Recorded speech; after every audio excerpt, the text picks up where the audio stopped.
Fairfield, Alabama, wasn't the kind of town that made national headlines.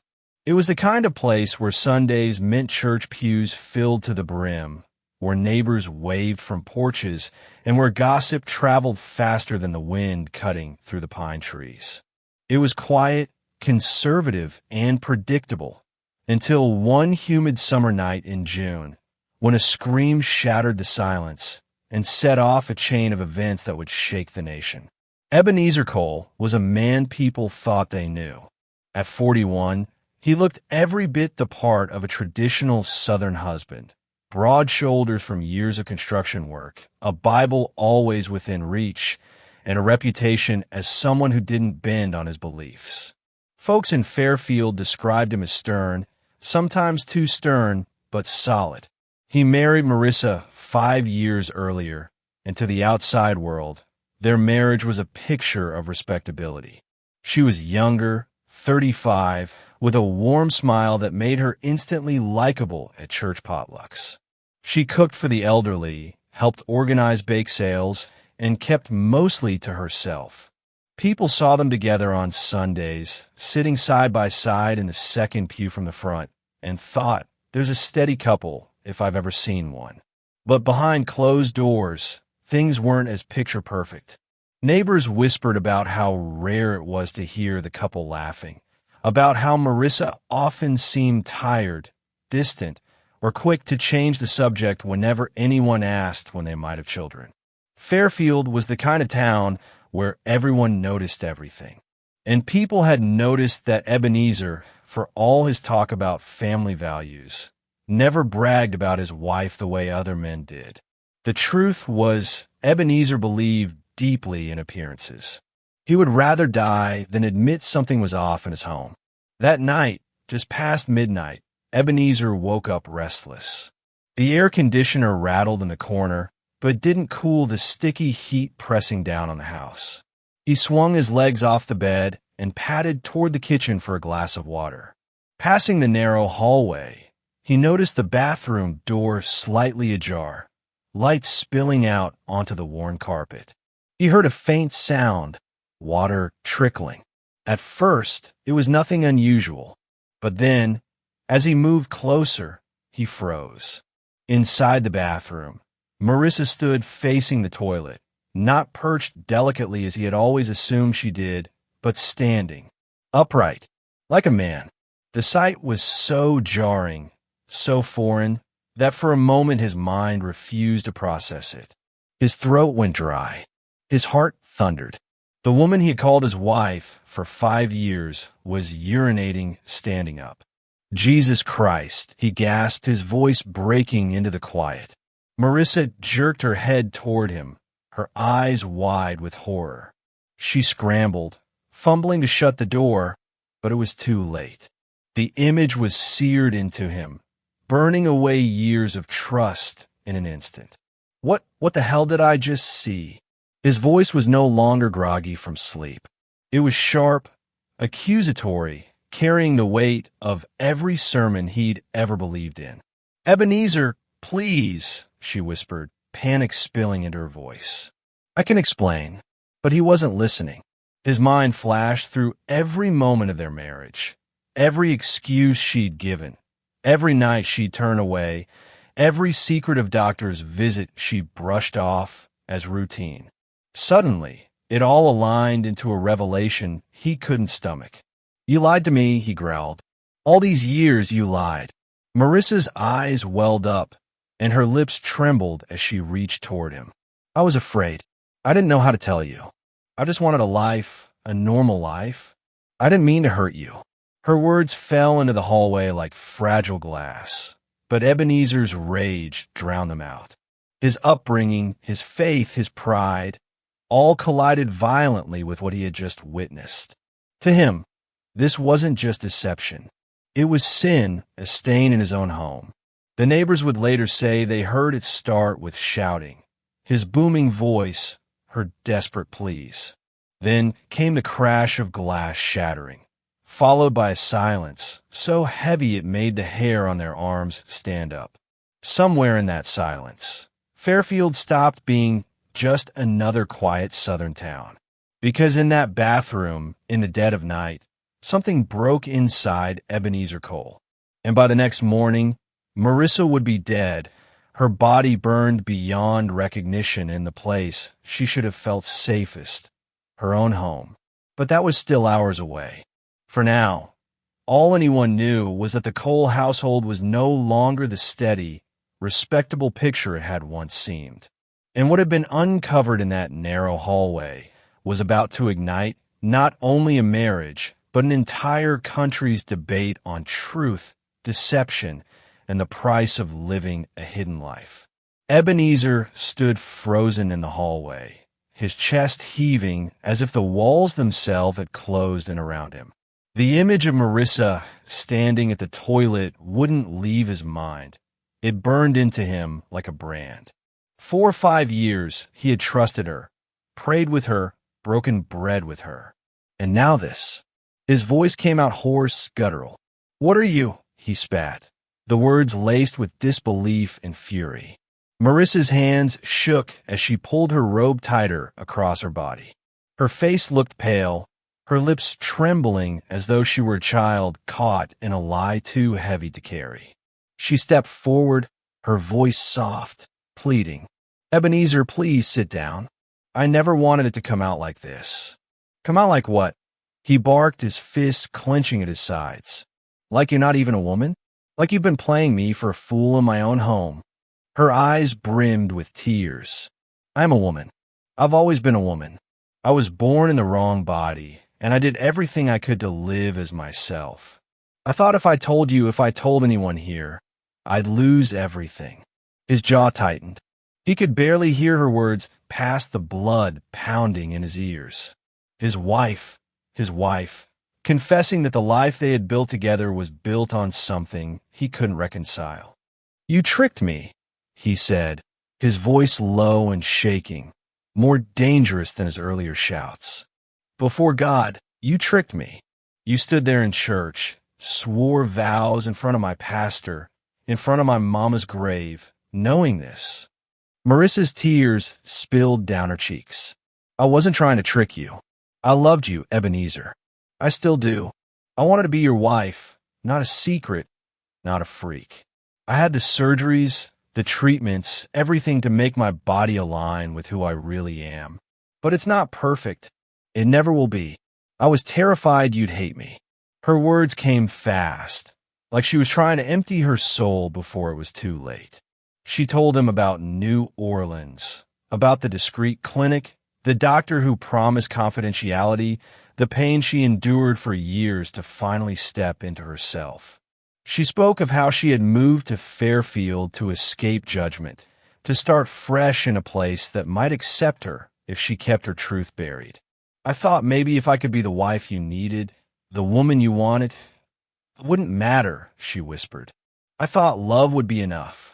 But to Ebenezer, every word cut deeper. He saw her not as a woman bearing her heart, but as a sinner laying out excuses. His faith had taught him that deception was evil, that a body was sacred, and that lies to a husband were lies to God himself. "You've shamed me," he muttered, pacing the narrow hallway. His hands gripped his hair, his eyes wild. "You've shamed this marriage, this house, my faith. What will people think when they find out? What kind of man does that make me?" Marissa reached for him, her hands trembling. "No one has to know. We can work through this. We can go to counseling. Please, Ebenezer. I'm still me. I'm still Marissa. The woman who cooks for you, who prays with you, who loves you." But the word woman caught in his ears like blasphemy. He pulled away from her touch as if it burned. "You're not what you say you are," he snapped. "You've been lying under my roof, sleeping in my bed, eating at my table, and all along, you're an abomination." The words tore out of him with venom, and Marissa flinched as though struck. For a moment, the hallway was silent, but for the low hum of the air conditioner. Then a crash shattered it, Ebenezer's fist slamming into the wall, leaving a jagged dent in the plaster. From next door, the neighbors stirred. One later told detectives she heard muffled voices at first, Then louder, angrier, a man's roar and a woman's pleading. Please, Marissa begged again, her voice breaking. I don't want to fight. I don't want to lose you. I just want to live. I just want to be myself. That's all I ever wanted. Her words were fragile, but they carried a truth Ebenezer refused to accept. To him, it was betrayal, humiliation, a stain he couldn't wash away. He saw her tears not as love, but as manipulation. And in that moment, his heart hardened. You can't live a lie and call it truth, he thundered. Not in my house. Not under my God. The shouting grew louder, echoing down the street. A dog barked. Somewhere glass shattered. Maybe a lamp, maybe a mirror. The sound of something breaking marked the moment when their marriage truly ended. Marissa backed toward the bedroom, clutching the robe at her chest, her sobs choking her voice. Please, Ebenezer, please don't do this. I'm begging you. But her pleas were swallowed by his rage. He didn't strike her then, not yet. Instead, he stormed through the house, muttering to himself, pacing like a caged animal. In the shadows of their modest home, the lines between faith, pride, and madness began to blur. By dawn, Fairfield would wake to the news of a death so gruesome it would make the entire country ask how love could twist so violently into hate. But in those hours before the fire, all anyone outside could hear was a man and a woman locked in a battle neither could win. One fighting to be seen for who she was, the other refusing to see anything beyond his own fury. The neighbor said the house went silent just after 2 in the morning. The shouting had stopped, the crashing too. For a while, Fairfield's quiet returned, broken only by cicadas humming in the night air. But inside the Cole home, silence wasn't peace. It was the sound of something brewing, heavy and volatile. Ebenezer sat at the kitchen table, his broad hands gripping the wood so tightly the veins in his arms bulged. A half-empty bottle of bourbon glistened under the dim light, the glass sweating in the heat. His Bible sat open beside it, pages worn thin from years of sermons and self-righteous underlining. He stared at one verse again and again, his lips moving in a whisper. Thou shalt put away the evil from among you. Marissa was in the bedroom, curled into the farthest corner of the bed, her body trembling. She clutched her phone, but didn't dial 911. She thought about it. Her thumb hovered over the numbers, but she stopped. Fear wasn't just about what Ebenezer might do. It was about what Fairfield would say if they knew. She imagined the headlines, the whispers, the judgment. To her, the shame felt as dangerous as her husband's temper. When Ebenezer rose, the chair screeched across the linoleum. He stumbled into the garage, the bourbon and rage guiding his steps. Minutes later, he returned with a red plastic container swinging from his hand. The faint smell of gasoline wafted into the hallway. Marissa's heart seized. Ebenezer, no, she cried from the bedroom doorway, her voice breaking. Please, I'm begging you. Don't do this. I haven't hurt you. I just wanted to love you. His face was stone, his eyes burning.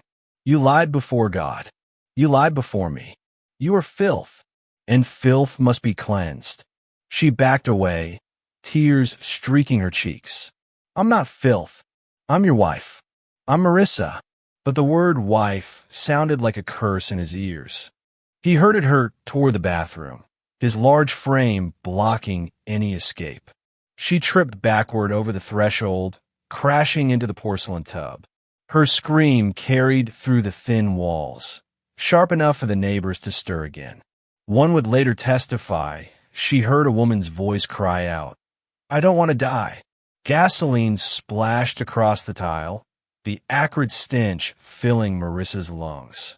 She coughed, gagged, her eyes watering. She tried to push herself out of the tub, but Ebenezer shoved her back down with one hand, his knuckles white around the container. Ebenezer, please, she sobbed, her hands outstretched. We can fix this. We can get help. Don't let hate do this to you. But he wasn't hearing her. His mind was locked in a spiral of scripture, shame, and fury. He saw her tears not as truth, but as manipulation, a devil's trick. He poured the last of the gasoline, the cold liquid soaking her robe, slicking her hair. Her body shook with terror. "Pray," he muttered, fumbling in his pocket for a matchbox. "Pray for forgiveness, because your time's up."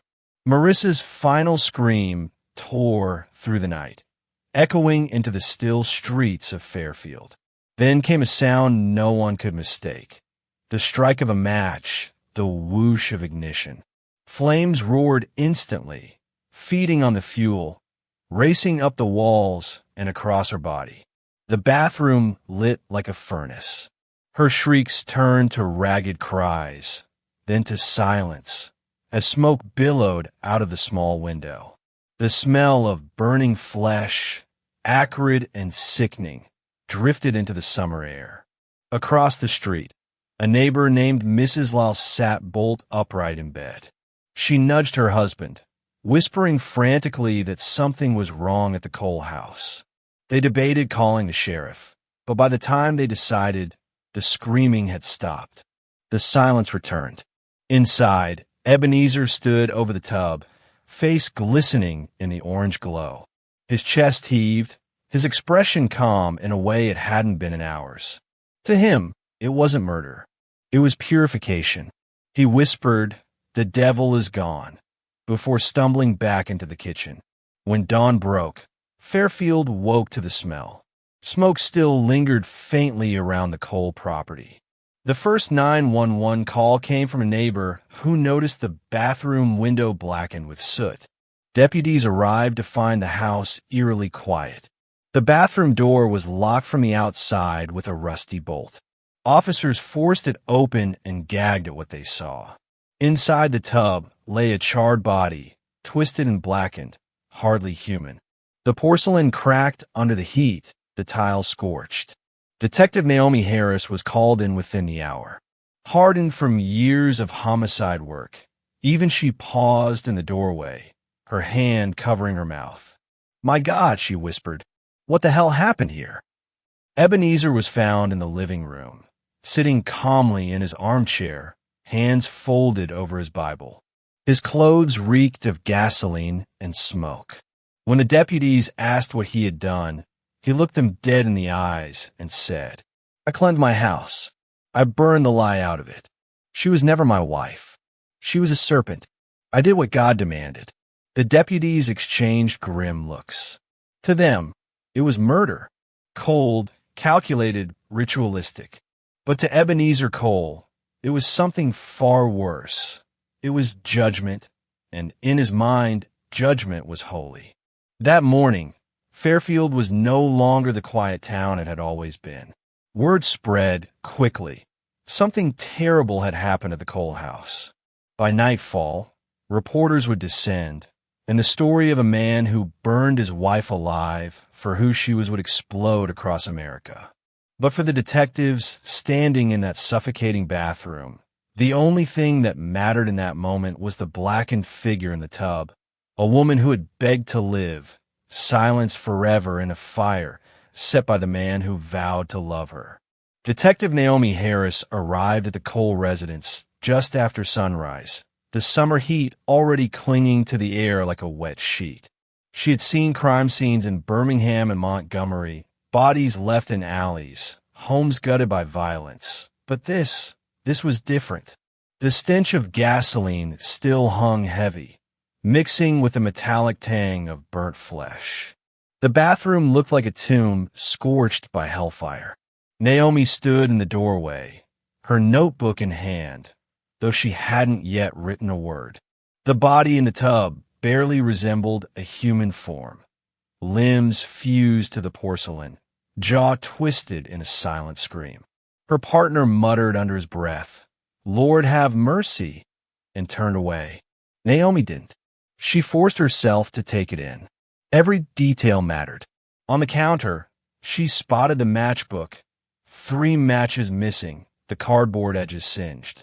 A red gas can rested against the far wall, drops still clinging to the rim. The door showed clear scratch marks from the inside, frantic scrapes where Marissa had tried to claw her way out before the flames consumed her. Naomi scribbled, "Door locked from outside. Get CSU in here now," she told the uniformed officers crowding the hall. "And bag that gas can. Gloves on." Meanwhile, Ebenezer sat in the living room as if nothing had happened. His Bible lay open on his lap, hands folded neatly on top of it. His face was calm, almost serene, as deputies hovered near him. Naomi studied him from the doorway before approaching. "Mr. Cole," she said evenly, "do you understand why we're here?" He looked up, his eyes steady. "To witness God's judgment," he replied. "I cleansed my house. The devil was in it." Naomi pulled out a chair and sat across from him. "That devil was your wife, Marissa?" He didn't flinch. "She was no wife. She deceived me. She deceived the Lord." His words dripped with conviction, but Naomi knew delusion when she saw it. She asked for his hands. They were reddened, the skin on his knuckles cracked from heat, faint blisters forming. His clothes smelled of gasoline. "Where'd you get the fuel?" she asked. "Garage," he answered simply. "And the matches?" "Always keep them handy. Sometimes you need light in the dark." Her jaw tightened. He wasn't hiding anything. To him, this wasn't a crime, it was righteousness. Later, back at the precinct, the team dug into Marissa's past. Fairfield didn't have much on her. Driver's license, church volunteer records, a clean slate. But Detective Harris pushed deeper. A trip to New Orleans led them to a small clinic tucked behind a row of shuttered shops. At first, the receptionist denied ever having a patient named Marissa Cole, but a subpoena opened the files. Inside was a thick folder under another name. Mario Santiago, birth certificate from El Paso, Texas. Transition records, hormone therapy, multiple surgeries, psychological evaluations. The truth spilled out in black and white.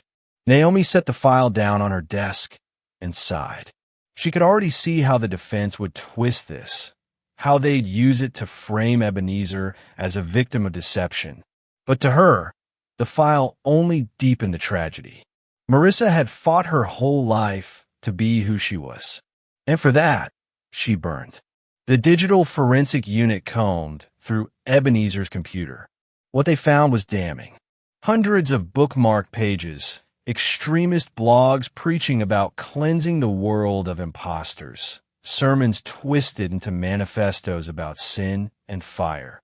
One folder, titled Sanctification, contained notes in Ebenezer's handwriting. "Fire purifies. Lies must be burned. False women are the devil's work." Naomi stared at the words, bile rising in her throat. This wasn't just a moment of madness. This was preparation. The neighbors' statements sealed the picture. Mrs. Lau swore she heard Marissa's voice pleading. Mrs. Lau swore she heard Marissa's desperate screams for her life, begging Ebenezer to stop. Another neighbor, Mr. Boone, testified he smelled gasoline around 2:30 a.m., but dismissed it as someone mowing late. They both described shouting, glass breaking, then silence until the screams came. Naomi pieced the timeline together.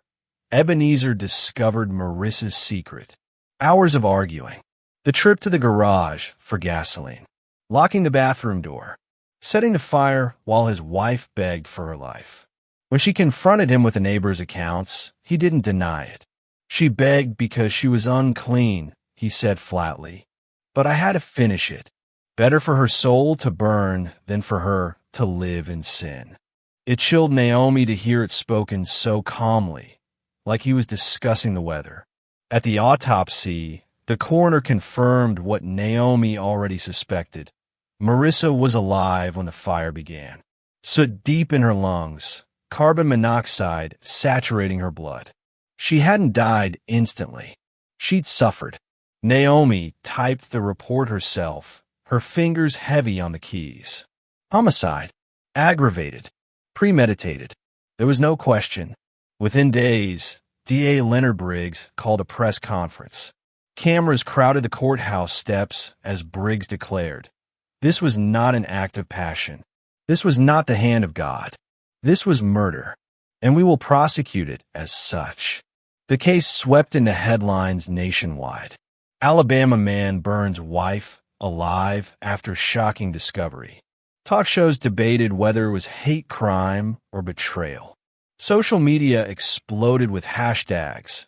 Hashtag justice for Marissa. Hashtag marriage deception. Naomi, watching the frenzy unfold, felt the weight of it pressing down. She wasn't naive. She knew this trial wouldn't just be about evidence. It would be about politics, faith, gender, fear. And through it all, the image that haunted her most wasn't Ebenezer's cold face or the charred bathroom. It was the scratches on the door, the last desperate marks of a woman who just wanted to live. For Naomi, this case was more than another entry in her file. It was a mirror held up to the darkest corners of society, and she knew the fight in court was going to be just as brutal as the night Marissa Cole died. The courthouse in Birmingham had seen its share of high-profile cases, but nothing like this. From the moment Ebenezer Cole was led into the courtroom in shackles, cameras flashed like a lightning storm. Protesters and counter-protesters filled the square outside, their chants clashing in a cacophony that echoed through the marble halls. On one side, LGBTQ+ activists held signs reading "Justice for Marissa" and "Stop the Hate." On the other, church groups carried Bibles and posters declaring, "Marriage is truth and deception is sin." Inside, the tension was suffocating. Every seat in the gallery was filled. National media outlets had flown in anchors, setting up live feeds that broadcast every detail. The case of State of Alabama versus Ebenezer Cole was no longer just about one man and his wife. It had become a cultural battlefield. When the bailiff called the court to order, Judge Samuel Whitaker's gavel cracked against the bench. A stern man with iron-gray hair and a voice that carried, he reminded everyone this was still a court of law, not a circus. But even he knew he was presiding over something that would spill far beyond his chambers. District Attorney Leonard Briggs opened for the prosecution. He paced slowly before the jury, his southern drawl deliberate, his words sharp. "Ladies and gentlemen, this case is about choice." Ebenezer Cole chose to douse his wife with gasoline. He chose to lock the bathroom door. He chose to strike the match. And in doing so, he chose murder. This was not God's will. This was not a mistake. This was cold, premeditated homicide. Briggs laid out the evidence. The gas can from the garage, the matchbook, the scratches on the bathroom door, the autopsy showing soot in Marissa's lungs. He reminded the jury of the neighbors' testimonies. Marissa's desperate pleas heard through the walls. "She begged to live," he said, his voice catching. And he answered her with fire. The defense countered with a very different picture. Attorney William Carr, a seasoned trial lawyer with a booming voice and a flair for drama, addressed the jury with his palms open. "My client is not a monster. He is a man of faith, a man who was deceived in the most profound way. For 5 years, he believed he was married to a woman. In the dead of night, he discovered the truth that he had been lied to, manipulated, made a fool of in his own home. He suffered a psychological break. He snapped. This was not premeditated murder. This was a crime of passion, born from unbearable shock." Carr hammered home the word deception, repeating it like a drumbeat. He portrayed Marissa not as a victim of hate, but as the architect of her own downfall, a woman who had hidden her past from a husband who never would have consented to marriage had he known. The gallery erupted more than once. Gasps, shouts, even a woman fainting when photographs of Marissa's charred body were shown. Judge Whitaker threatened to clear the room if order wasn't maintained. The most powerful testimony came from the witnesses. First, Mrs. Lyle, the neighbor, took the stand. Her voice shook as she recalled the night's horror. "I heard her screaming," she said. She was begging him not to hurt her. She said, "I don't want to die. I just want to live." I'll never forget that. Her words hung in the air, and more than one juror shifted uncomfortably. Next, the forensic pathologist described the suffering Marissa endured, alive as the flames engulfed her. The clinical detail was almost unbearable, but it drove home the cruelty of the act. Then came the defense witnesses. A pastor testified on Ebenezer's behalf, calling him a man of strong faith, misled by circumstances beyond his control. He suggested Ebenezer's mind had broken under the weight of betrayal.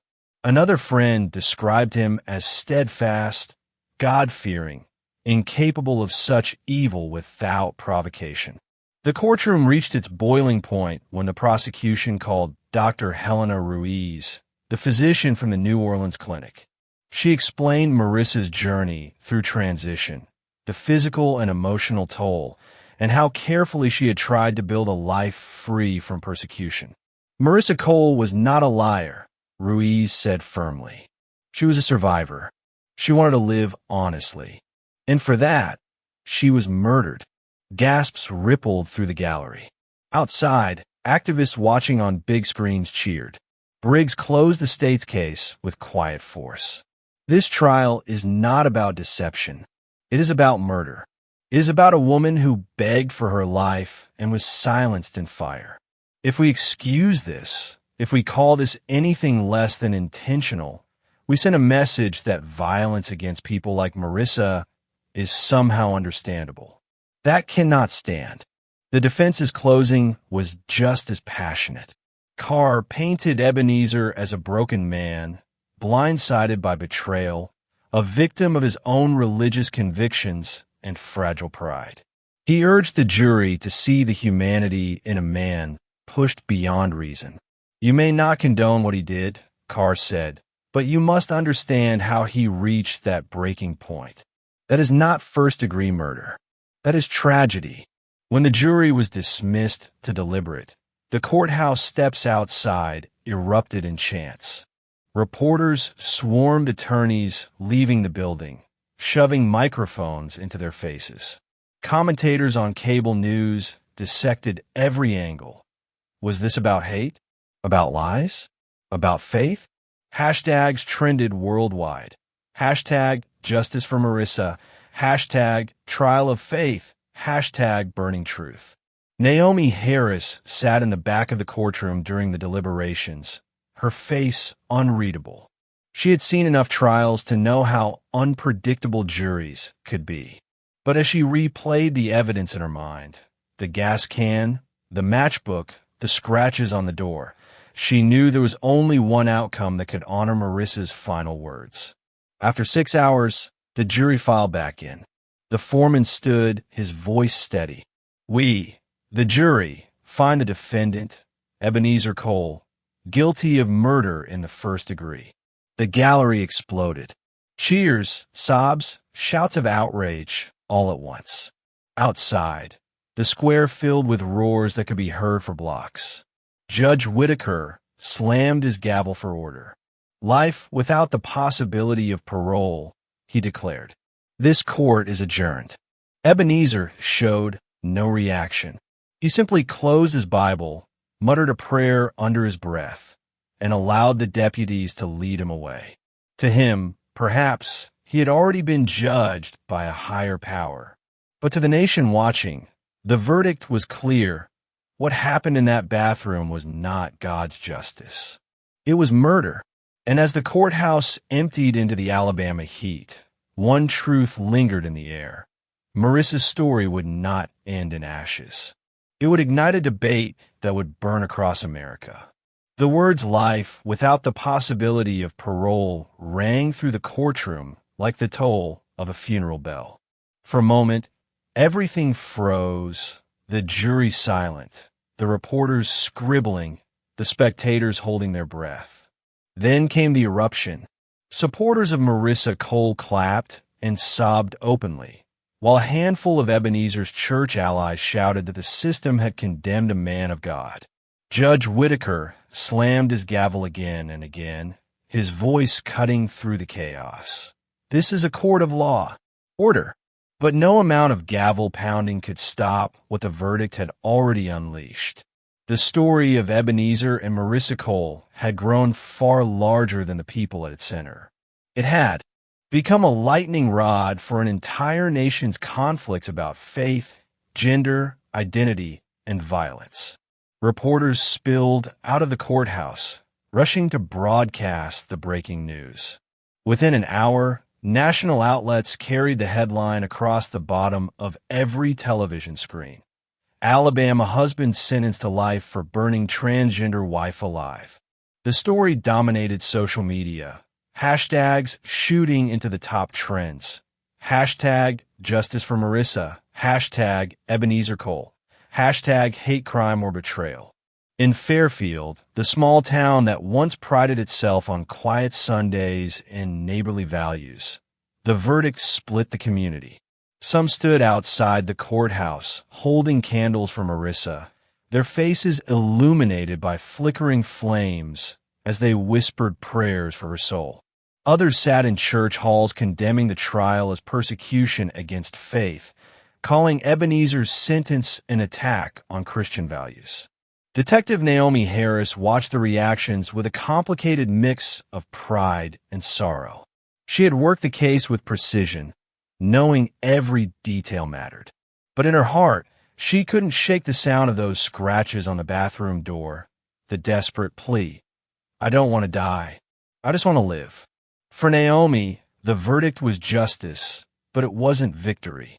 Marissa was still gone, and nothing could change the horror of her final moments. Inside the state penitentiary, Ebenezer Cole showed no outward remorse. Guards who escorted him to his cell reported that he walked calmly, Bible in hand, whispering prayers under his breath. To them, he didn't look like a man crushed by a life sentence. He looked like a man convinced he had been chosen for some higher purpose. In one interview later, smuggled to the press, Ebenezer declared, I didn't kill my wife. I killed a lie. The world may lock me up, but God has set me free. His words only fueled the firestorm, splitting opinion further. Civil rights groups seized the moment. Activists added Marissa's name to the national memorial list of transgender people killed in acts of violence. Vigils were held in Birmingham, New Orleans, New York, and Los Angeles. Photos of Marissa, smiling at church bake sales, volunteering at food drives, circulated online, reminding the world she had been more than the manner of her death. At the same time, talk shows and podcasts picked the case apart. Some pundits argued Marissa's choice to hide her past had placed Ebenezer in an impossible position, that the deception was intolerable. Others fired back, pointing out that deception didn't justify murder, much less the horror of burning someone alive. The debates grew heated, turning the case into a cultural battlefield. DA Leonard Briggs gave a press conference, his voice firm. This verdict says one thing clearly. No one has the right to kill in the name of faith, pride, or prejudice. Marissa Cole deserved to live. Her life mattered. In Alabama, law has spoken. His words were replayed across networks, praised by some, condemned by others. In Fairfield, Marissa's friends organized a memorial service at the local park. Hundreds attended, many carrying candles, rainbow flags, or handwritten notes. One by one, they stepped forward to share memories. How she always brought extra food for neighbors in need. How she taught children at Sunday school to sing hymns with joy.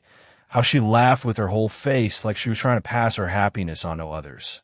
A giant banner stretched across the stage read, "Say her name, Marissa Cole." Among the crowd, Naomi stood in plain clothes, blending in. She listened to the stories, her heart tightening with each reminder of the woman whose life had ended so brutally. She thought about Ebenezer, sitting in his cell, unrepentant, clinging to a twisted interpretation of Scripture. And she thought about Marissa, how all she had wanted was to live quietly, to love, to belong.